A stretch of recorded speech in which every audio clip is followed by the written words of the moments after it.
evening and welcome again to another wonderful, exciting life series. I hope you have had a wonderful week. Today we shall look at friend of God. The Bible talks about a few people in the Bible, of course, a few characters in the Bible who the Bible regarded them as friends of God. You know, like Moses, God spoke to him face to face as a friend will talk to a friend. The Bible also recorded about Abraham, who God calls my friend, friend of God. I'm sure we all know that song. But why are we talking about friend of God? It's important to, we are all sons and children of God. It's very important. But how does God see you and I? How does God see us? There are some things that a father will tell a friend of his that he might not tell his son because of the relationship, Now, again, let's bring that friendship that we're trying to talk about to our natural day-to-day context. Who really is a friend? Definition of a friend we'll ask people is someone you can confide in, good. Somebody who will not tell the world about your secrets, very true. Someone who you can call midnight if you're in need of anything and will help you, very good.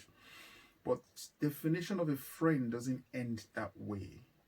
It doesn't end there.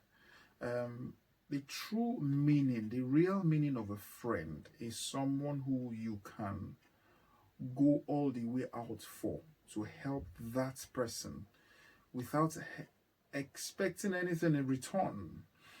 You're not a friend to someone because of what you will gain from that person. You're actually a friend to someone because of what that person will gain from you in real sense.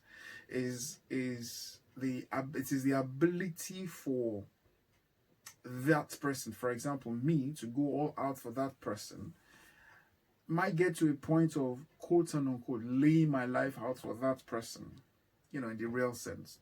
Now, so when we say friend of God, God, for example, Abraham, the way God related with Abraham, he took him as a friend.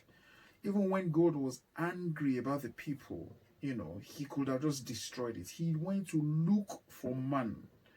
And man negotiated with him to say, if you find X amount of people who are righteous, there was a negotiation. It wasn't man that went to look for the righteous. God had to look for the righteous. We found one again.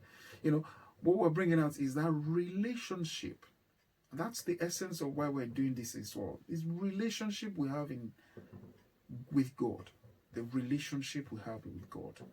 Do we relate to God as only the God Almighty? It's good. Do we relate with him as our Father? Good, very good. But the more we relate with him, you see, the better we become friends with him. The better we become in close knit with him. He relates back with us. So that builds a fellowship with God. Basically, that's what we're going to. So are you a friend of God? Does he regard you as a friend he can tell deep things that he doesn't tell anyone? Or are you a friend to someone and all you ask or all you believe is, what has this person done for me? Remember, the true and real meaning of a friend is not what you will gain from that person, but what you can do to help that person's life, and seemingly putting yourself at a risk, quote and unquote, to make sure that person gets the best in life. So again, we're encouraging ourselves tonight and always. The more we relate with God to become who he wants us to be, the more he tells us deeper things as a friend talks to a friend. And I pray that the good Lord will always help us to have this at the back of our mind all the time. Thank you again for tuning in. And till we meet again, God bless you. As we always say, please subscribe to our YouTube channel. And not only subscribe, like many of you have done, thank you very much. Share the news abroad. Post it on platforms you're in, Instagram, etc. Let the message go all out there. Somebody might just need 1 or 2 lines of this message tonight and be blessed, and be that person to be a blessing to others. Till we meet again, thank you very much and God bless you.